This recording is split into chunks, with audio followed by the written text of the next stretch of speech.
Please welcome to the stage, Dr. David Hendricks.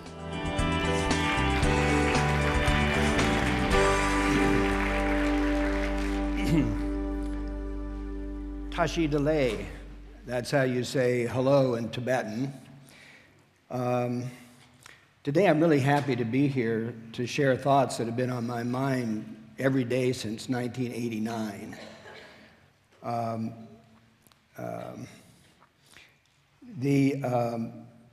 My talk today, I hope you will find some benefit in. That's the basic motivation I have in talking to you today. And the subject matter of my talk is going to appear to you today just to be a little bit on the academic side, and there's a reason for that. Before my own recovery, the only emotions that were easy for me to access were anger and depression. And one of the true gifts of my recovery was the ability to access a full range of emotional responses. And I haven't yet got the hang of all of the more tender emotions, so I tend to break into tears easily. So staying on the academic side is the best thing for a macho man like me, so I don't break down in front of you. So the other thing I want to say is that even though the presentation may seem at points academic, it has a deep soulful purpose because it's been my passionate intention over the years to try to relieve the suffering of addiction particularly, but also mental illness. Before I start, the last thing I'd like to say is that I'd like to dedicate this talk today to my old Buddhist teacher who died last year. So Buddha said, "The mind is everything. What we think, we become." Because I really believe that to be true, I'm often made really uneasy when I see the kind of crazy stuff that goes around in my own mind. But what's in my mind today is really more peaceful and calm than it was in the many years during my rough childhood where my father was incessant in his attempts to shame me and break me down.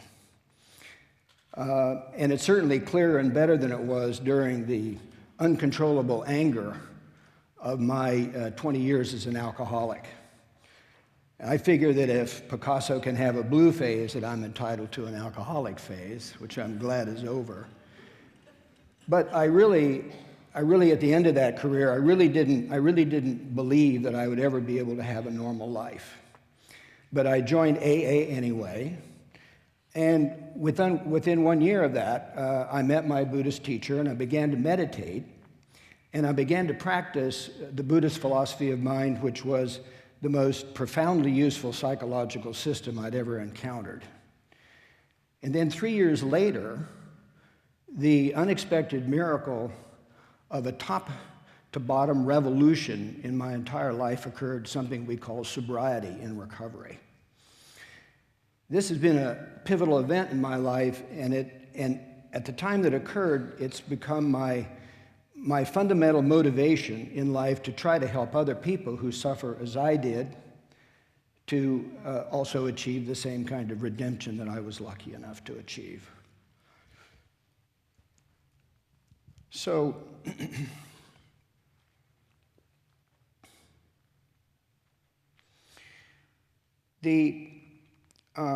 what I would like to do is to see if there's any fundamental truths that we can bring out of my little miniature biography today, and I'd like to start in childhood. Recent brain imaging studies of maltreated children reveal extensive structural abnormalities in multiple regions of the brain and enough damage to the brain so that the brain of these kids is actually reduced as much as 10% in size below normal. When you look at the painful images, these brain images of these children, it's difficult to understand how they could ever have a decent life. But it wasn't until the publication of the Adverse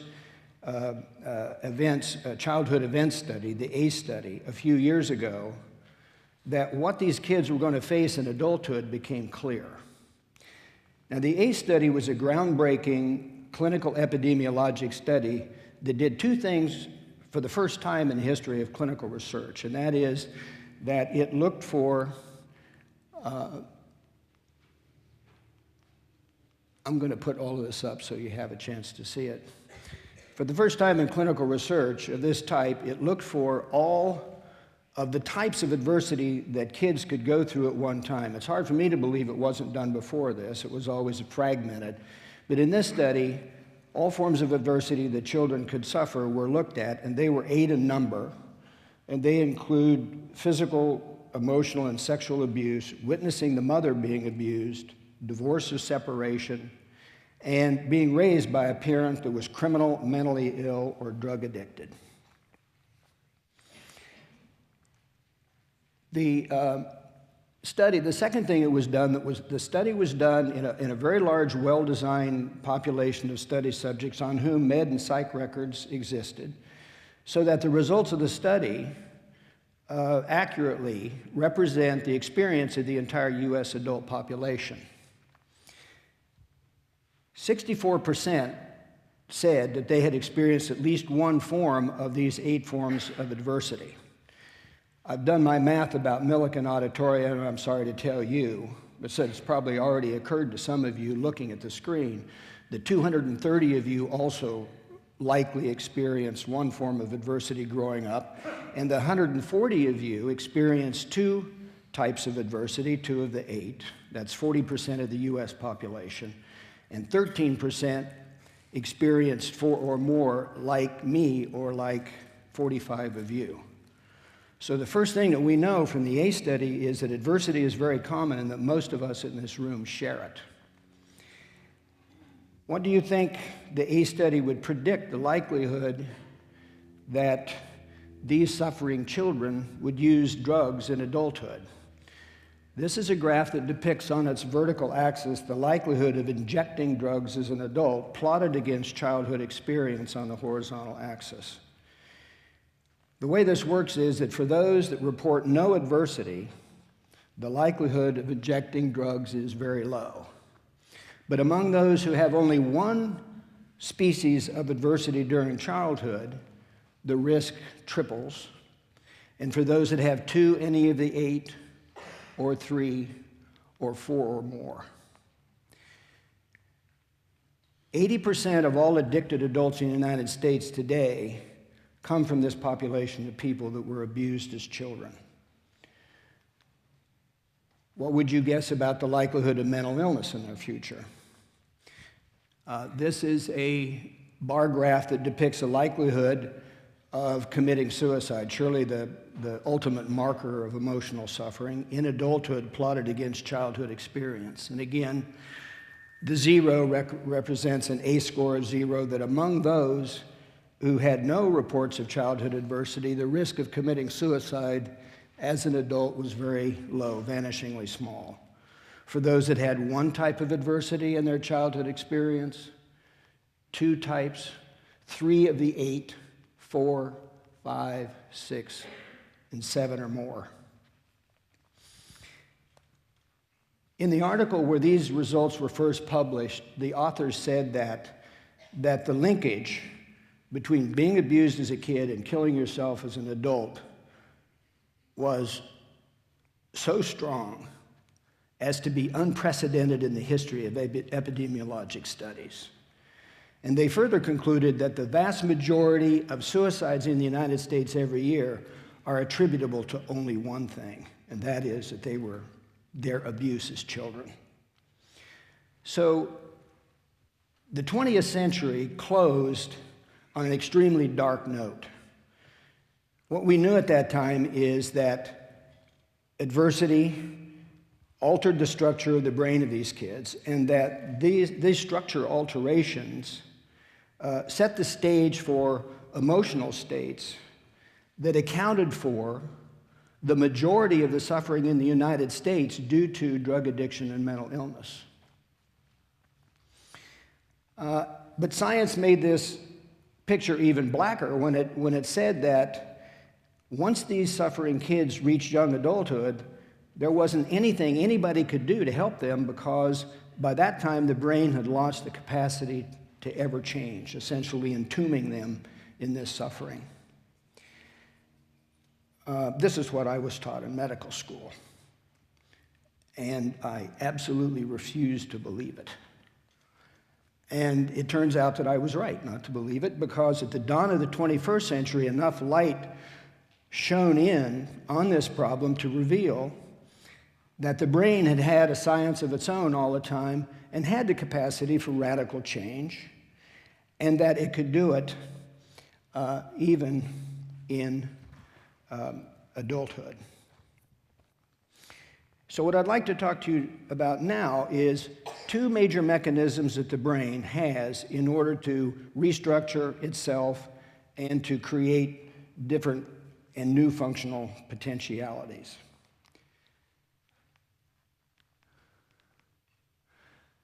This is a photomicrograph of the hippocampus,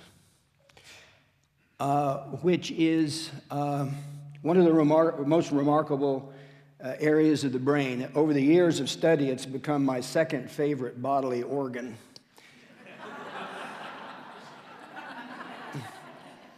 Sniggering. Okay, this is total transparency. My favorite bodily organ is my anterior insular cortex. All right, so the thing that's remarkable about this is a beautiful picture. These green guys all along here are brand new baby neurons. So one of the major resources the brain has to change is the birth of new brain cells. I love these little guys. If there was one place that they could do the most good, it would be here in the hippocampus, which is grand central station of the brain's capacity to form new learning experiences and consolidate them into retrievable memory. And what happens apparently is that whatever we're required to do to grow, to adapt to current life situations, like recover from mental illness or addiction, constitutes the marching orders for these little green guys to begin to migrate up into the body of the hippocampus, where all life's experience are already encoded, and find the right place to plug in order to encode new learning experiences that can be remembered. And the second that they plug in, the brain is changed. And the second that these new neurons add their voice to the internal mental conversation, the vector of thought and feeling shifts. And the second that these new learning experiences are in place, and by new learning, I don't mean 1 + 1 = 2. I mean important stuff like, hey, I just discovered that I'm a pretty decent person after all. That experience immediately begins to compete with the messages from the past, and for all abused kids, the message is you're a bad kid. So that the I'm a good person message can come to dominate I'm the bad kid message, which is really hopeful and really cool. But what's also really cool is the second mechanism that I wanted to tell you about by which the brain changes, and that's a very complex molecular machine that exists inside the neuron in the brain called epigenetics, which has the capacity, in response to current life experience, to physically move into the nucleus of the cell, where it shuts genes off and on in order to help us adapt. So I'd like to tell you about a recent laboratory experiment that goes to the heart of what we're talking about here today. And it's an experiment that deprives rat pups of the maternal care that they need. When they don't get that, the epigenetic machine becomes aware of it. It physically moves into the nucleus of the cell, where it shuts off a gene that's responsible for the control of the stress reaction in the brain. And when that gene doesn't work, the brain can't control stress. So once a stress reaction begins, it can't be stopped. And this out-of-control stress is toxic for central nervous tissue. It kills brain cells. It reduces the brain in size and distorts its architecture. But you see, those are exactly the forces that were responsible for the abnormalities in the brain imaging studies of these maltreated children that we talked about earlier. The other thing that it does is it makes these rat pups act mentally ill. So this molecular and genetic configuration in the brain are the changes that drive the behaviors that we diagnose as post-traumatic stress disorder in clinical practice. But if later the maternal care that these rat pups need is provided to them, the epigenetic machinery hears about this. This complex molecular machine moves back into the nucleus of the cell where it switches the gene responsible for the stress response back on. Stress comes under control, the brain is healed, and the rat pups stop acting mentally ill and they get on with perfectly normal lives. This is exactly analogous to the situation of maltreated children.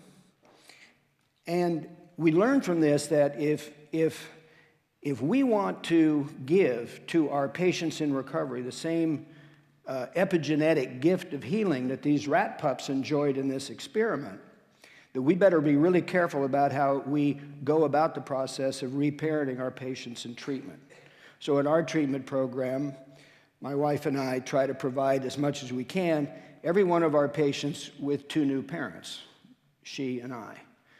And we have a commitment to stick with them for a minimum of 5 years. And this is a period of time that science indicates that is necessary for these brain changes to come to completion. Okay, so where are we now in this conversation? We know that adversity changes the brain, and we know that these brain changes sets the mood in the brain, and that these moods drive the processes of addiction and mental illness. But we also know now in the 21st century that the physical brain, Western science teaches us that the physical brain is being changed all the time under the dynamic influences of epigenetics and neurogenesis. And but whereas Western culture is really good about looking at the outside world and manipulating physical matter, our Western culture doesn't provide us with a very deep understanding of the nature of mind, the internal mental world, how to really pay attention to what's going on there, how to sort out the meaning of mental events, and how to guide these mental events for maximum growth, so that what happens is that change is usually or often willy-nilly, and the results are half-baked. But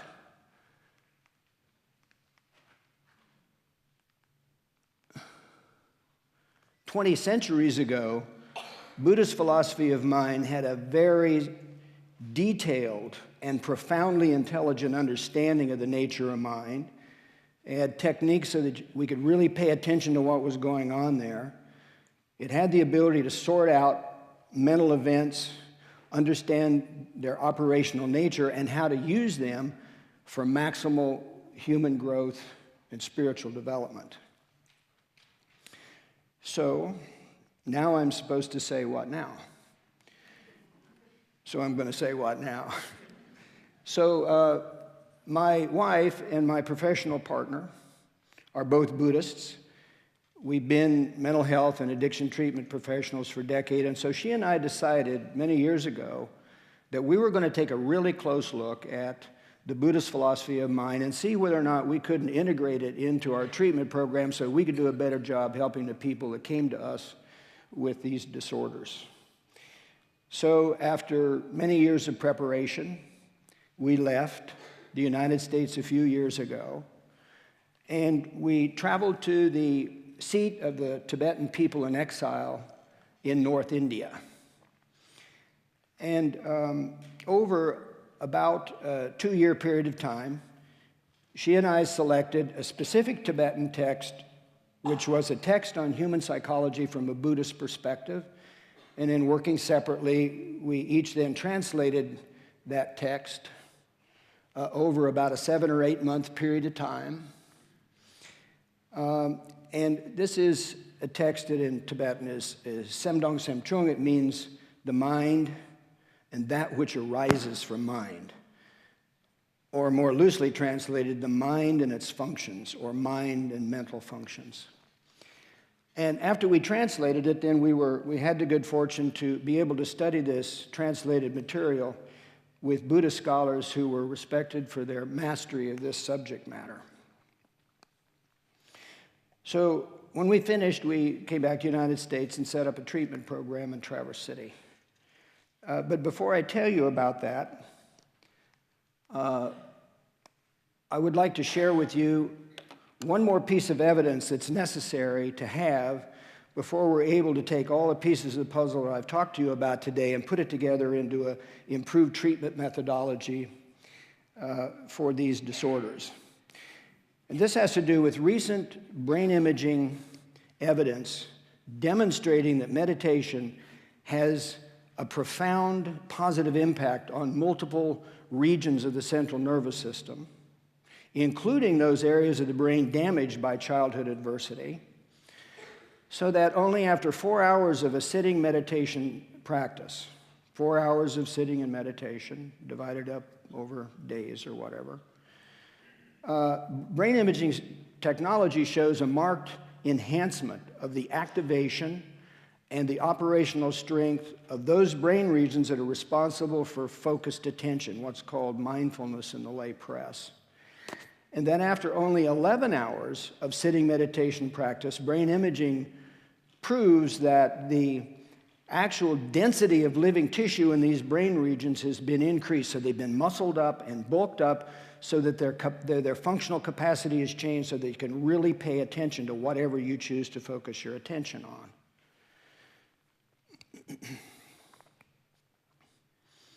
This is an example of sustained attention of the mind as distinct from the brain, changing the structure of the brain and giving it enhanced functional capacity. But we have this experience all the time. The mind is always telling the brain what to do. So if I say, wiggle this finger, the brain says, okay, and it finds the appropriate area in the motor cortex that controls the finger, the right nerve, and the finger wiggles. So what I'm suggesting is that if we became more astute about training the mind to find any area that we wanted, we could learn how to access specifically those regions in the mind that were damaged by childhood adversity, and by focusing and encouraging their sustained operation, beef them up to cure it. So this is the way this new treatment methodology works. We practice quiescent meditation until we beef up the areas of the brain that are responsible for focused attention until they become strong enough that we can use that as a tool, like a lens, to look inside and to actually observe the arising of thoughts and feelings from moment to moment in our own minds.